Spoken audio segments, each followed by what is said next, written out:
Hi, I'm Elon Musk. I'm the co-founder of Tesla, SpaceX, PayPal, and Zip2. I certainly didn't expect for any of these things to happen. Honestly, yeah. I just I knew I wanted to be involved in technology, and in fact, the only reason I started a company back in '95, an internet company, was because I couldn't get it. There were only a few internet companies, and I couldn't get a job at any of them. I tried to get a job at Netscape, and sent my resume in and tried hanging out in the lobby, but I was too shy to talk to anyone. And then I was like, okay, well, I guess I'll have to start a company because I can't get a job anywhere. You know, there are American heroes who don't like this idea. Neil Armstrong, Gene Cernan have both testified against commercial spaceflight in the way that you're developing it, and I wonder what you think of that. I was very sad to see that, because those guys are, those guys are heroes of mine, so it's really tough. When you had that third failure in a row, did you think, I need to pack this in? Never. Why not? I don't ever give up. Technically, what I thought was, well, I'll take half the money from PayPal, and if I lose half of it, that's okay. But then, of course, the companies encounter difficulties, and then I have a choice of either let the company die, or put, all the money into the companies. And so, I really didn't want the companies to die, so I put all the money in the companies. And then I had to borrow money from friends to pay living expenses. And then I think that the final thing I would encourage you to do is, now is the time to take risk. As you get older, your obligations increase. So, and once you have a family, you start taking risks not just for yourself, but for your family as well. It gets much harder to do things that might not work out. So now is the time to do that. Before you have those obligations. So I would encourage you to take risks now. Do something, well, you won't regret. First of all, I'd say starting a business is not for everyone. So generally, starting a business, I'd say number one is have a high pain threshold. That's it. There's a friend of mine who's got a good saying, which is that starting a company is like eating glass and staring into the abyss. Okay, that's generally what happens, because when you first start a company, there's lots of optimism and things are great, and then so happiness at first is high. Then you encounter all sorts of issues, and happiness will steadily decline, and then you'll go through a whole world of hurt. If you succeed, and in most cases you will not succeed, and Tesla almost didn't succeed, came very close to failure. Then if you succeed, then after a long time you will finally get back to happiness. A lot of times, entrepreneur will come up with something which is only slightly better, and it can't just be slightly better. It's got to be a lot better. When trying different things, you've got to have some acceptance of failure, as you were alluding to earlier. Failure must be an option. If failure is not an option, it's going to result in extremely conservative choices, and you may get something even worse than lack of innovation. Things may go backwards. You've said that this has been the toughest year for you, the most sort of taxing year for you. Like, why?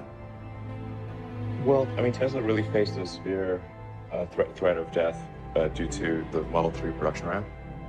Essentially, the company was bleeding money like crazy, and just if we didn't solve these problems in a very short period of time, we would die, and it was extremely difficult to solve them. How close to death did you come?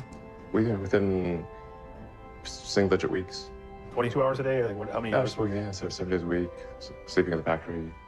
I worked in the paint shop, general assembly, body shop. You ever worry about yourself imploding? Like it's just too much? Absolutely. No one should put this many hours into work. This is not good. People should not work this hard. They should not do this. It's very painful.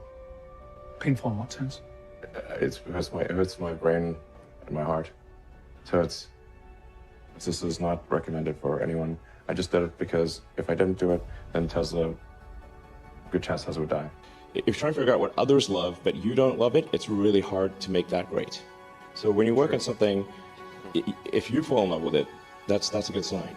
And then don't worry about if others do. If you do, others will. Do you see Apple building a car and that maybe being a threat to you? Well, I would encourage more participation by whoever it is to create electric vehicles. It's quite hard to do. But I think companies like Apple will probably make a compelling electric car. It seems like the obvious thing to do. Well, there's a ton of failures along the way, that's for sure. Like so, as I said, for SpaceX, the first 3 launches failed, and we're just barely able to scrape together enough parts and money to do the 4th launch. If that 4th launch had failed, we would have been dead. So multiple failures along the way. I tried very hard to get the right expertise in for SpaceX. I tried hard to find a great chief engineer for the rocket, but the good chief engineers wouldn't join, and the bad ones, well, there's no point in hiring them. So I ended up being chief engineer of the rocket. So if I could have found somebody better, then we would have maybe had less than 3 failures. All you want to do, particularly if you're starting a company, you need to work super hard. So what does super hard mean? Well, when my brother and I were starting our first company, instead of getting an apartment, we just rented a small office and we slept on the couch.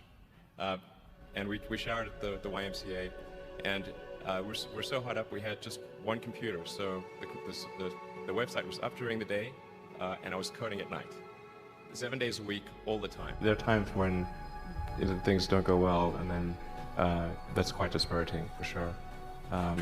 And so then it's difficult to proceed with the same level of enthusiasm. But I do think the things that we're doing are pretty important to the future. And if we don't succeed, then we'll be certainly pointed to as a reason why people shouldn't even try for these things.